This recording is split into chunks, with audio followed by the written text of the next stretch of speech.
안녕하세요. 미국 주식 종목과 포트폴리오 전략을 맡고 있는 김세환입니다. 자, 오늘 말씀드릴 종목은 저는 아무래도 종목이다 보니까 좀 종목 수가 많아요. 한 14개 정도 되는데 15분 안에 그 종목들을 얘기하려면 제가 한 개당 1분씩은 얘기를 해야겠죠. 그래서 짧고 간결하게 저희가 보고 있는 투자 포인트에 대해서 짚어볼 거고요. 일단 저희는 2022년에 미국 주식 포트폴리오를 가격 결정력이 높은 기업들이 수혜를 입을 것이다. 이렇게 지금 예상을 하고 있습니다. 자, 먼저 목차를 보시면은 제가 들어가기 앞서서 정말 간단하게 왜 미국 시장에 우리가 투자를 해야 되는가, 거기에 대해서 원론적인 내용을 짧게 한번 소개를 드리고요. 그 다음에 2022년 유망 종목, 가격 결정력이 왜 중요한지에 대해서도 한번 설명을 드리고, 마지막으로 모든 분들이 궁금해하시는 대형 기술주, 앞으로도 계속 갈 수 있을까? 이런 부분에 대해서 짚어드리도록 하겠습니다. 자, 먼저 YUS 이쿼티인데 미국 시장에 왜 투자를 해야 되는지. 미국은 자기자본 이익률이 계속 상승을 하고 있습니다. 이 자기자본 이익률이 중요한 건 주주 입장에서, 투자자 입장에서는 굉장히 중요한 수익률 성과 지표이기도 합니다. 보시면 첫 번째 그래프를 보시면은 2005년하고 2021년을 비교를 해봤는데 그 중에 유일하게 ROE가 올라간 게 미국 시장을 확인을 할 수가 있죠. 그 바탕에는 강한 자사주 매입과 주주 환원이 있습니다. 배당과 자사주 매입이죠. 오른쪽 차트를 보시면은 지난 10년 평균으로 봤을 때 국가별 총 주주 환원율이 미국 시장은 89%에 달합니다. 89%가 얘기하는 거는 100억을 벌면 89억을 나눠줬다는 얘기가 되는 거죠. 자, 그 다음에 이제 위험 대비 보상 비율이에요. 아마 이제 뭐 뉴스나 신문을 보시면은 어디 뭐 기관에서 위험 대비 보상 비율이 높기 때문에 목표 주가를 상향한다, 이런 얘기를 들어보셨을 거예요. 미국 시장 자체로 놓고 보면 제가 지난 5년 기준으로 꼽아봤는데 1단위 위험을 적용했을 때 연율화 수익률이 누가 더 잘 나오냐, 이걸 보면 미국 시장이 가장 높게 나타나는 것을 눈으로 확인을 할 수가 있습니다. 그 다음에 국가별 당연히 기간 수익률도, 주가 수익률도 미국 시장이 높게 나타나는 건 오른쪽 차트를 통해 볼 수가 있겠죠. 자, 그럼 이런 좋은 시장의 환경을 가지고 자사주 매입도 많이 하고 투자도 많이 하고 이익 성장률도 높고 주가 상승률도 높은 미국 시장에서 2022년에는 저희가 약간 이제 이미 지금 시작이 됐지만 우려하고 있는 그런 요인이 하나 있어요. 바로 인플레이션과 공급 부족입니다. 그 부분에 의해서 저희는 2022년에는 이러한 문제를 해결할 수 있는 건 가격 결정력이다, 이렇게 지금 판단을 하고 있고요. 가격 결정력이 뭐냐면 말 그대로 그냥 가격을 높여도 전혀 물건 매출에 영향을 받지 않는 그런 점유율이 높고 좋은 기업들을 얘기를 해요.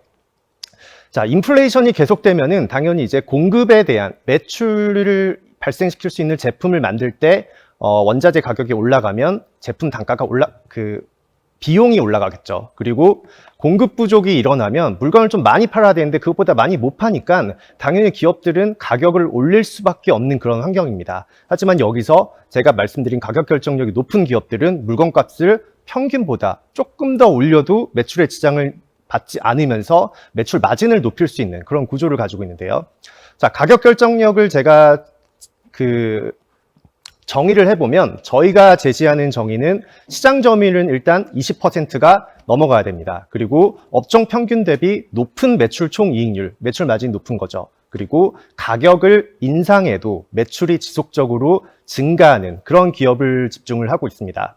그래서 10종목을 제시드려요. 보시면 애플, AMD, 마이크로소프트, 나이키, 퀄컴, 월트 디즈니, 치폴레, 브로드컴, 엔비디아, 키사이트 테크놀로지스. 자, 이 종목들이 저희는 가격 결정력이 굉장히 높기 때문에 앞으로도 굉장히 좋은 성과를 낼 수 있을 거다, 이러한 리스크를 상쇄하고 좋은 성과를 기대가 된다, 이렇게 말씀을 드릴 수가 있습니다. 자, 이제 종목별로 하나씩 간단하게 포인트만 한 번씩 짚어드릴게요. 먼저 애플.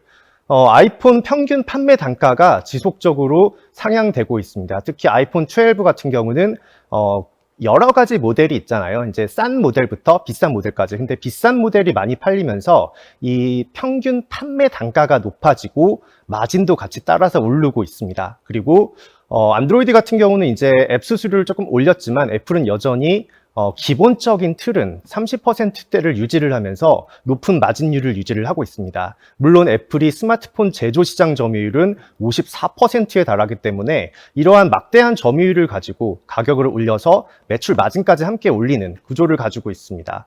오른쪽 그래프를 보시면은 애플의 EBIT 마진 추이인데 분기별로 보시면은 최근 2020년 하반기 들어서 조금씩 이렇게 올라오고 있는 걸 눈으로 확인을 할 수가 있습니다. 자, 그 다음엔 AMD입니다. AMD는 고성능하고 고마진 제품 판매를 계속적으로 증가시키고 있어요. 엔비디아가 과거에 이제 비싼 제품을 많이 팔고 AMD는 조금 저가 모델을 많이 팔아서 이제 약간 가성비로 승부하는 기업이다. 이렇게 인식이 됐었다면 최근에는 AMD는 굉장히 고성능, 고마진 제품을 라인업으로 출시를 해서 시장에 제공을 하고 있습니다. 특히 왼쪽 그래프를 보시면은 차세대 라이젠 5000 이 제품을 15% 정도 가격을 인상을 했는데 매출과 매출 마진은 꾸준히 올라가고 있는 그런 차트를 확인을 할 수가 있어요.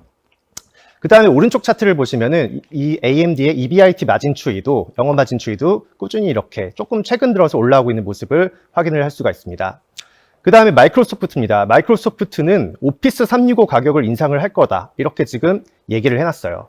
이 왼쪽 차트를 먼저 보시면은 그 백그라운드에 있는 이제 색깔로 된 게 매출이고 그 다음에 선 그래프로 된 게 매출 총이익률인데 매출과 매출 총이익률이 꾸준히 이렇게 우상하고 있는 그런 구조를 갖고 있습니다. 그리고 오른쪽 차트를 보시면은 EBIT 마진 추이가 꾸준히 이렇게 우상향하는 게 눈에 보이시죠? 이건 정말 제가 봐도 굉장히 아름다운 차트이긴 한데 어쨌든 마이크로소프트의 가격 결정력은 굉장히 높기 때문에 현재 지금 이런 리스크가 있더라도 이 부분을 잘 헤쳐 나갈 수 있는 그런 능력을 보유하고 있다. 이렇게 말씀을 드릴 수가 있습니다. 그 다음은 나이키예요. 나이키는 정가 판매 정책을 지금 꾸준히 유지를 하고 있습니다. 이번 3분기 실적이 나왔는데 이제 실적에서 지난 2분기 실적에서 전체 매출의 65% 정도 타겟을 정가로 팔자. 왜냐하면 나이키는 그동안 할인 정책을 굉장히 많이 고수를 해왔었습니다. 하지만 그걸 이제 정가를 받고 파는 그런 모델을 타겟을 잡았고 2분기 기준으로는 65%를 타겟을 잡았는데 65%를 초과해서 정가를 판매했다. 이렇게 CEO가 얘기를 했어요. 자, 스포츠 운동화 제조 시장 점유율이 전 세계 글로벌 시장에서 49%, 거의 절반 가까이를 가지고 있고 이 첫 번째 차트를 보시면은 매출 마진과 매출액이 함께 이렇게 쭉 올라가는 걸 볼 수가 있습니다. 이게 뭐 그래프가 조금 끊긴 거 아니냐라고 할 수가 있는데 그 아래에 저희가 코로나로 인한 이펙트 부분은 조금 잘라냈어요. 그리고 오른쪽에 EBIT 마진을 보시면은 영업 마진 보시면은 지난 2020년 9월부터 조금씩 다시 올라오고 있는 그런 우상향 그래프가 나타나고 있죠. 특히 나이키는 베트남 공급 이슈 때문에 많이 빠졌다가 주가가 최근에 많이 다시 회복되고 있는 그런 기업이기도 합니다. 그 다음에 퀄컴 같은 경우는 모바일 AP 가격, 스냅드래곤으로 유명하죠. 모바일 AP 가격을 66%를 인상을 했는데 보시면은 딱 그래프 첫 번째 그래프에서 AP 가격을 66% 인상을 했는데도 매출과 매출 마진이 확 늘어났던 걸 확인을 할 수가 있습니다. 물론 퀄컴의 제품을 가져다 쓰는 이제 기업들은 굉장히 원망을 많이 했어요. 이렇게 가격을 올려버리면 우린 어떡하냐라고 하면서도 어쩔 수 없이 사용을 할 수밖에 없었던 게 기타 통신 반도체 시장 점유율이 퀄컴이 92%나 차지를 하고 있습니다. 오른쪽 차트를 보시면은 EBIT 마진 추이도 이렇게 다시 2017년부터 조금씩 올라와서 최근에는 다시 좀 많이 올라온 그런 모습을 확인할 수가 있습니다. 자, 디즈니예요. 디즈니는 디즈니 플러스로 최근에 또 굉장히 이제 많은 성장을 다시 나타내고 있는 그런 종목이죠. 디즈니도 이 매출 마진과 매출이 훅 줄었었던 게 보이시죠? 그 부분이 이제 코로나19가 오면서 디즈니랜드에 이제 그 수요가 줄어들었죠. 락다운도 하고 이제 규제 때문에 디즈니랜드를 못 가고 이런 부분으로 인해서 전체 매출의 한 34%를 원래 디즈니랜드가 차지하고 있었어요. 호텔 앤 리조트 사업 부문이. 하지만 그 부분이 닫혀버리자 현금 지갑 역할을 하고 있던 디즈니랜드에서 돈이 나오지는 않고 게다가 디즈니 플러스는 계속 확장을 하면서 지금 컨텐츠에 막대한 비용을 쏟아부어야 되는데 그게 이제 부채 증가로 같이 나타났었습니다. 하지만 그 부분이 최근 들어서 굉장히 완화되고 있어요. 부채도 내려가고 있고 매출하고 매출 마진 올라가고 있고 그리고 디즈니랜드 입장권 올리고 있고 EBIT 마진도 쭉 이렇게 내려가다가 다시 이렇게 올라가는 추세로 돌아오고 있죠. 그래서 저희는 디즈니는 올해부터 이제 최근에 조금 안 좋았지만 굉장히 좋을 거다 예상을 합니다. 치폴레 같은 경우는 이제 레스토랑인데 스테이크하고 메뉴 가격을 인상을 했습니다. 이 첫 번째 차트를 보시면은 6개 지역에서 가격을 인상을 했고 스테이크하고 전체 메뉴를 계속적으로 인상을 하면서 매출과 매출 마진이 올라가는 그런 우상향하는 그런 그래프를 가지고 있고요. EBIT 마진 추이도 쭉 이렇게 우상향하는 모습을 가지고 있기 때문에 저희는 아까 말씀드려서 앞서서 나타난 그런 리스크를 치폴레는 충분히 상쇄할 수 있는 그런 가격 결정력이 높은 기업이다. 이렇게 정리를 할 수 있습니다. 브로드컴은 반도체 수요가 지금 이익을 견인을 하고 있습니다. 얼마 전에 이제 매출 출하량을 제한하면서 조금 더 자신감을 보이기도 했는데 이 차트를 보시면은 매출과 매출 마진이 최근에 이렇게 올라가고 있는 그런 제가 빨간색으로 이렇게 원을 그려놨잖아요. 그 부분을 확인할 수가 있고요. 지난 2016년부터 꾸준히 EBIT 마진도 올라가고 있는 그런 우상향 차트를 보이고 있기 때문에 저희가 브로드컴도 가격 결정력이 높은 기업으로서 하나로 제시를 드립니다. 엔비디아는 많은 분들이 아시는 기업이죠. 만약에 엔비디아하고 AMD 뭘 사야 됩니까? 라고 하면 전 항상 엄마가 좋아요, 아빠가 좋아요. 이거랑 질문이 똑같지 않냐 이렇게 말씀을 드리곤 하는데 엔비디아의 높은 점유율과 고사양 제품군 판매로 인해서 엔비디아도 매출과 매출 마진이 같이 이렇게 증가하고 있습니다. 특히 최근에는 가격을 평균 10% 인상을 했는데도 이 증가율 추이가 또렷하게 우상향하고 있는 거를 차트를 통해 확인할 수가 있고요. 그 다음에 12개월 선행 EBIT 마진, 이 영업 마진 추이를 보더라도 중간에 한번 이렇게 2019년도에 꺾이긴 했지만 그래도 우상향 추세를 유지하고 있는 걸 확인을 할 수가 있습니다.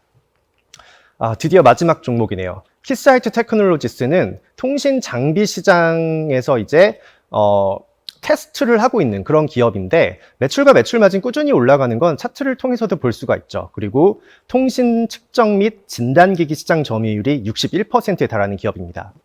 자, 이렇게 해서 저희가 2022년 유망 종목은 다 10종목을 설명드렸고 마지막으로 한 1분 정도, 1, 2분 정도는 대형 기술주, 페이스북, 아마존, 넷플릭스, 구글 이런 이제 대형 기술주들 여전히 들고 가야 됩니까? 이런 질문을 많이 하시는데 거기에 대해서 정말 간단하게 답변을 드리도록 하겠습니다. 일단 저희가 대형 기술주에서 집중하고 있는 부분은 자사주 매입이에요. 자사주 매입과 주주 환원. 이 주주 환원을 통해서 어떻게 지금 대형 기술주들이 이익을 서포트하고 있는지를 보시면은 올해도 문제가 없겠구나. 이익 하단은 지지가 되겠구나. 이거를 판단을 할 수가 있는데 첫 번째 차트를 먼저 보시면 대형 기술주들의 자사주 매입 비중 애플과 페이스북, 그 다음에 알파벳, 마이크로소프트가 전체의 25% 자사주 매입을 하고 있습니다. 왜 이렇게 자사주 매입을 많이 하느냐? 물론 버는 돈이 많아서 그 일부분을 투자를 하고 자사주 매입을 하는 거지만 자사주 매입을 하게 될 경우에는 주식수를 인위적으로 줄여서 주당 받게 되는 순이익을 높이게 됩니다. 그래서 EPS가 올라가고 ROE가 올라가고 주가가 올라가는 그런 선순환 구조를 가지고 있기 때문에 자사주 매입을 하면 할수록 바로바로 EPS를 올릴 수 있는 그런 역할을 합니다. 애플 같은 경우는 첫 번째 차트만 보시면은 아이폰 성장 감소 때문에 ROE 하락이 나타났어요. 근데 오른쪽 차트 보시면 그때부터 자사주 매입을 엄청나게 합니다. 그래서 주주 환원으로 이익 하단을 지지하고 있다가 최근에는 웨어러블과 서비스 매출을 확대하면서 이제 사업 규모를 키워 나가고 있고요. 알파벳 같은 경우도 애플의 뒤를 이어서 2016년부터 자사주 매입을 오른쪽 차트를 보시면은 자사주 매입을 하면서 왼쪽 차트 겹쳐서 보시면 돼요. 보시면 자사주 매입을 하면 할수록 ROE가 올라가는 구조를 확인을 할 수가 있습니다. 그 다음에 페이스북, 얼마 전에 사명을 메타 플랫폼주로 변경을 했죠. 페이스북은 제일 늦게 시작을 했어요. 자사주 매입 부분을 먼저 보시면 자사주 매입이 나타난 부분에 따라서 지금 ROE가 지탱이 되고 있는 걸 볼 수가 있습니다. 그리고 최근에는 메타버스라든지 페이스북 샵 등을 통해서 새로운 성장 사업 부문을 확대를 하고 있습니다. 마지막으로 아마존인데 아마존은 유일하게 지금 바이백을 하지 않아요. 자사주 매입을 하지 않음에도 불구하고 ROE가 변동성은 있지만 이렇게 우상향하고 있는 모습이 나타나고 있기 때문에 여전히 성장주로서의 면모를 보여주고 있습니다. 하지만 최근에 이제 임금 상승이라든지 아마존에 대한 우려가 좀 있죠. 이제 코로나19가 지나가서 야외 활동 증가하면서 아마존이 수혜를 받겠냐 이런 부분이 겹쳐지면서 리스크가 조금씩 쌓이고 있는데 만약에 이런 부분을 아마존이 시원하게 자사주 매입을 잉여연금 흐름이 많으니까요. 하기 시작한다. 아마 이런 뉴스가 나오면 아마존의 주가 흐름도 굉장히 강세로 바뀌지 않을까 이렇게 생각을 하고 있기 때문에 저희는 여전히 내년에도 2022년에도 대형 기술주들은 원활한 현금 흐름을 통한 주주 환원을 통한 그리고 또 주주 환원을 통함으로써 이익 하단을 지지할 것이라고 예상을 하고 있고 아까 처음에 말씀드린 10종목 그 종목들은 2022년 유망 종목으로서 가격 결정력에 집중하고 있다. 이거를 참고를 해주시면 될 것 같습니다. 그러면 미국 주식 종목은 이쯤에서 마치도록 하겠습니다. 감사합니다.